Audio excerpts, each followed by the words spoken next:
Hello everyone. तो आज हम लोग क्वांटम मैकेनिक्स के एक बहुत ही इम्पॉर्टेंट टॉपिक जिसका नाम है श्रोडिंजर वेव इक्वेशन, इसको आज हम लोग पढ़ते हैं। श्रोडिंजर वेव इक्वेशन जो है वो क्वांटम मैकेनिक्स के बैकबोन की तरह है। जिस प्रकार क्लासिकल मैकेनिक्स में हम लोगों को कोई भी इक्वेशन लिखना होता है किसी बॉडी के डायनेमिक्स को रिलेटेड, तो हम लोगों को न्यूटन्स इक्वेशन की ज़रूरत पड़ती है। सिमिलरली उसी तरह से अगर हम लोग को क्वांटम मैकेनिक्स में किसी भी बॉडी के बारे में कुछ जानना है तो उसके लिए हमें उसका श्रोडिंजर वेव इक्वेशन पता होना चाहिए, जिसकी हेल्प से हम लोग उसके पोजीशन, मोमेंटम या फिर उसके बारे में कुछ भी इन्फॉर्मेशन लेना है तो वो हम लोग श्रोडिंजर वेव इक्वेशन से ले सकते हैं।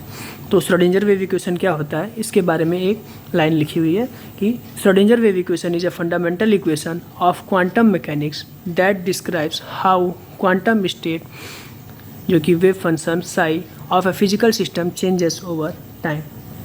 तो श्रोडिंजर वेव इक्वेशन जो है वो क्वांटम मैकेनिक्स का एक फंडामेंटल इक्वेशन है जो कि हमें बताता है कि किसी पार्टिकल का जो क्वांटम स्टेट है वो फिजिकल सिस्टम का वो टाइम के साथ कैसे चेंज करता है। तो श्रोडिंजर वेव इक्वेशन जो है वो दो टाइप्स के होते हैं।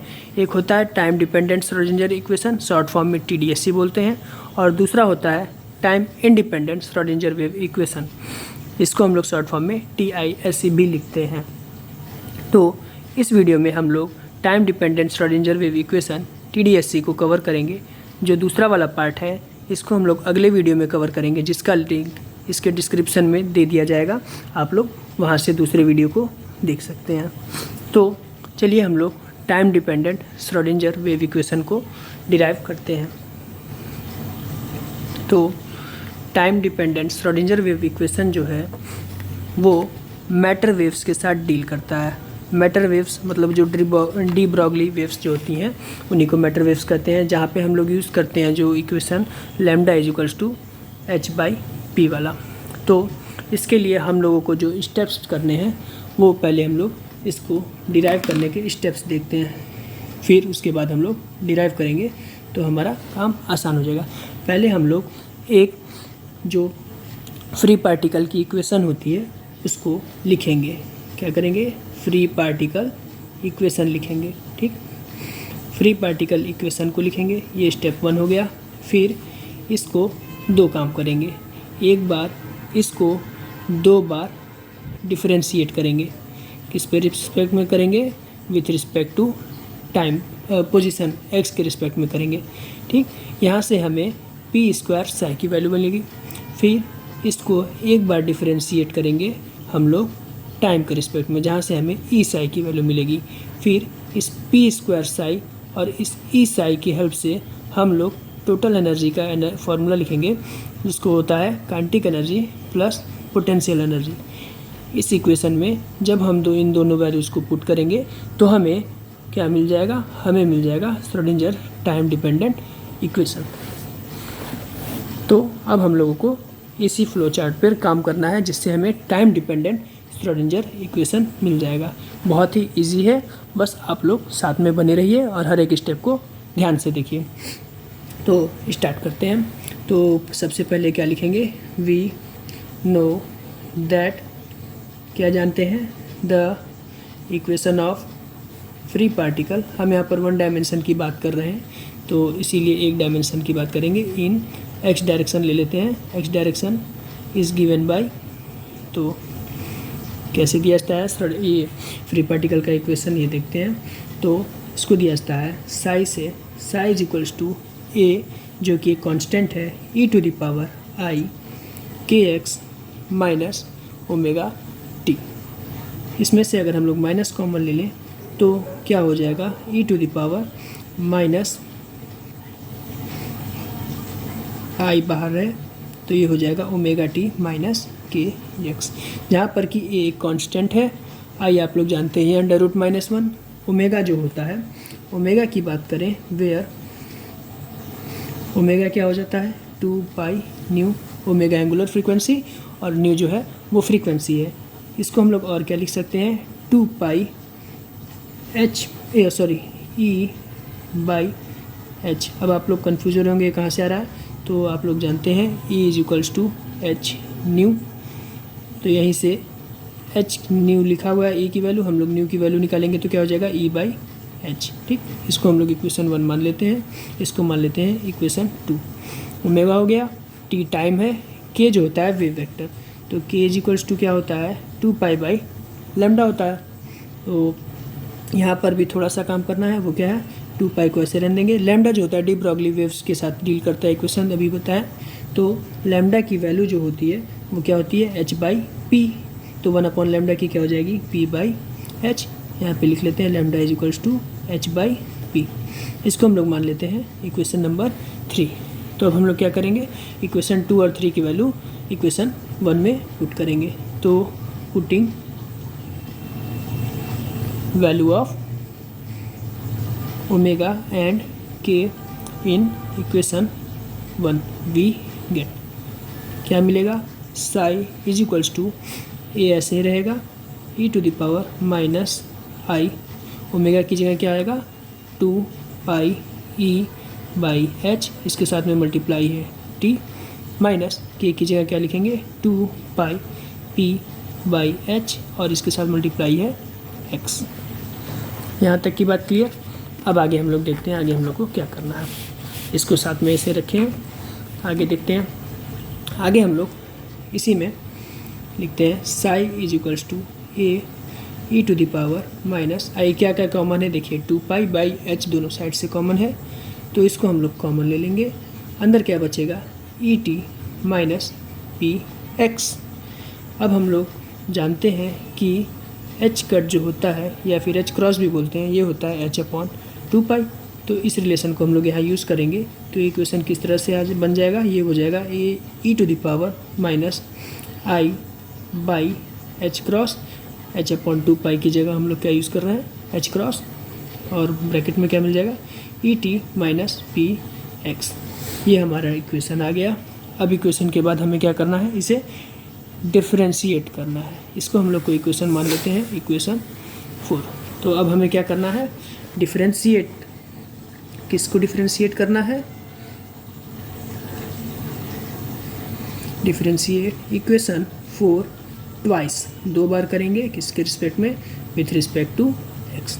तो करते हैं, एक बार जब डिफ्रेंशिएट करेंगे तो हमें क्या मिलेगा d psi by d x.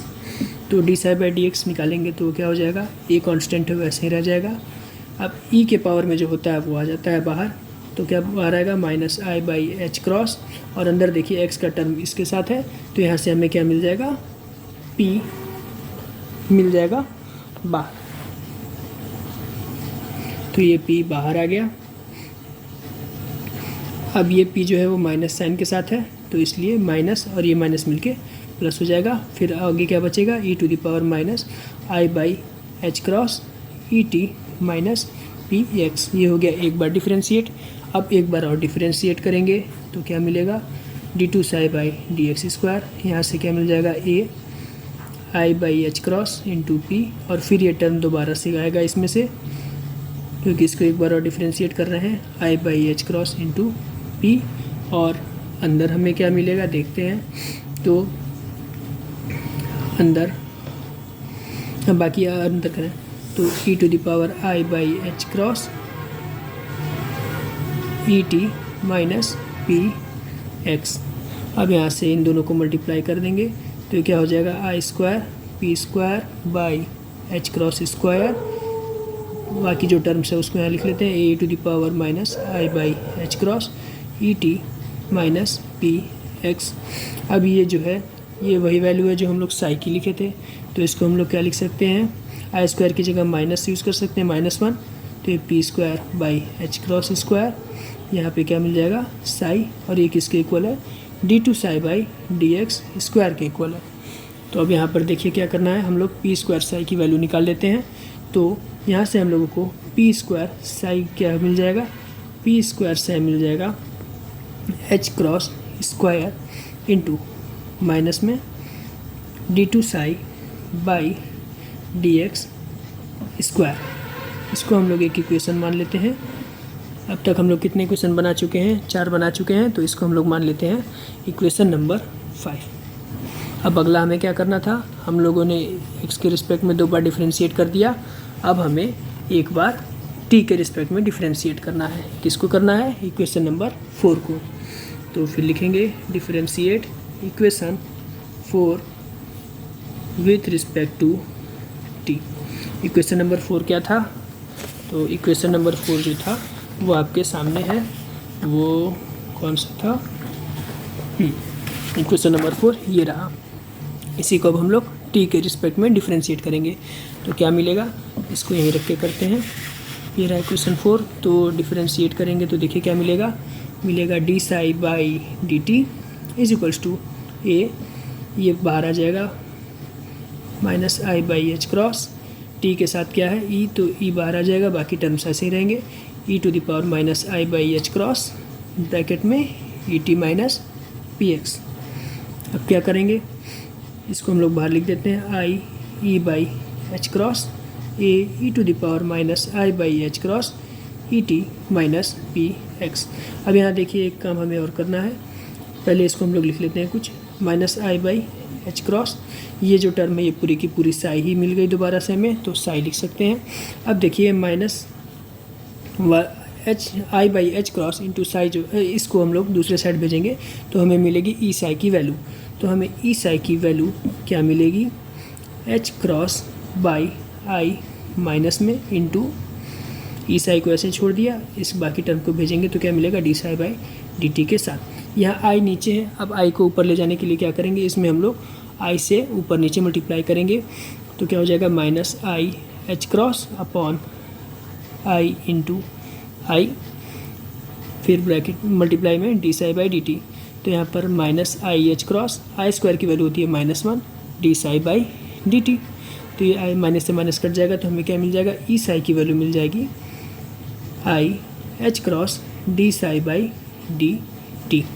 हम लोगों ने पी स्क्वायर साई की वैल्यू निकाल ली और हम लोगों ने ई साई की भी वैल्यू निकाल ली। हम लोगों ने अब तक कितने इक्वेशन बना लिए हैं? हम लोगों ने टोटल इक्वेशन बना लिए हैं 5। तो ये हो गया इक्वेशन नंबर हमारा 6। अब हम क्या करेंगे? हम लोग इक्वेशन लिखेंगे टोटल एनर्जी का। तो अब क्या लिखेंगे? वी नो दैट, क्या जानते हैं कि टोटल एनर्जी जो होता है वो होता है kinetic energy plus potential energy. तो टोटल एनर्जी को इसे लिखें तो काइनेटिक एनर्जी को किससे लिखेंगे? हाफ एम वी स्क्वायर, और पी जो है पोटेंशियल उसको हम लोग मान लेते हैं कि वो वी है और ये एक्स और टी का जो है फंक्शन है। तो अब हम लोग थोड़ा सा और इसके बारे में बात करते हैं। हम लोग टोटल एनर्जी को क्या लिख रहे हैं? Half m v square. अब हम लोग ऊपर नीचे m से मल्टीप्लाई कर देते हैं तो m स्क्वायर हो जाएगा, नीचे क्या हो जाएगा? m v क्या होता है? मोमेंटम होता है। तो एम वी का होल स्क्वायर क्या हो जाएगा? मोमेंटम स्क्वायर p स्क्वायर, नीचे क्या बचेगा? 2m। तो यहाँ पर हम लोग हाफ एम वी स्क्वायर की जगह यूज़ कर सकते हैं p square by 2m plus v x comma t. अब हम लोग क्या करेंगे? दोनों साइड साई को ऑपरेट कराएंगे इस इक्वेशन में, तो हमें मिलेगा e psi is equals to p square by 2m into psi plus v x comma t into psi. अब क्या करना है? अब इस इक्वेशन में हमें पी स्क्वायर साई इक्वेशन 5 से और ई साई इक्वेशन 6 से पुट करना है। तो हम लोग क्या करेंगे? इसको इक्वेशन नंबर 7 मान लेते हैं और अब लिखेंगे कि putting values of p square psi and e psi from equation 5 and 6 in 7 we get। तो क्या मिलेगा हमें? तो इक्वेशन 7 आपके सामने है।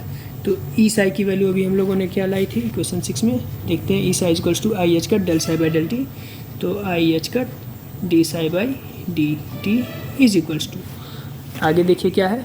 P square psi. तो पी स्क्वायर साई की वैल्यू हम लोगों ने क्या लाई है? वो लाई है minus h cut square d two psi by d x square. अब देखिए इसके साथ में क्या मल्टीप्लाई है? पी स्क्वायर साई की वैल्यू हम लोग लिखी है, नीचे 2m से डिवाइडेड है तो यहाँ पर 2m से डिवाइड भी कर देते हैं, plus v x comma t into Sai.